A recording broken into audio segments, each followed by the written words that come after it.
Hello friends, स्वागत है आपका अनुपम कहानियाँ में। आज की कहानी का शीर्षक है जब राजा का घमंड टूटा। तो आइए शुरू करते हैं।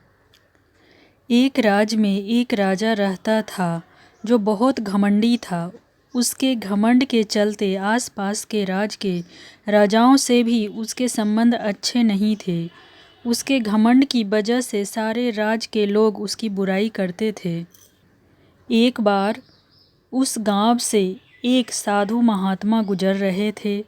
उन्होंने भी राजा के बारे में सुना और राजा को सबक सिखाने की सोची। साधु तेजी से राजमहल की ओर गए और बिना प्रहरियों से पूछे सीधे अंदर चले गए। राजा ने देखा तो वो गुस्से से भर गया। राजा बोला, ये क्या उद्दंडता है महात्मा जी, आप बिना किसी की आज्ञा के अंदर कैसे आ गए? साधु ने विनम्रता से उत्तर दिया, मैं आज रात इस सराय में रुकना चाहता हूँ। राजा को ये बात बहुत बुरी लगी।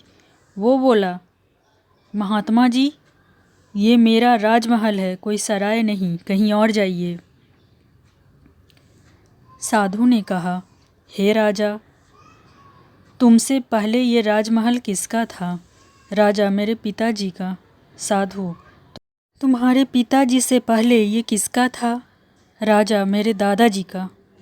साधु ने मुस्कुरा कर कहा, हे राजा, जिस तरह लोग सराय में कुछ देर रहने के लिए आते हैं, वैसे ही ये तुम्हारा राजमहल भी है, जो कुछ समय के लिए तुम्हारे दादाजी का था, फिर कुछ समय के लिए तुम्हारे पिताजी का था और अब कुछ समय के लिए तुम्हारा है।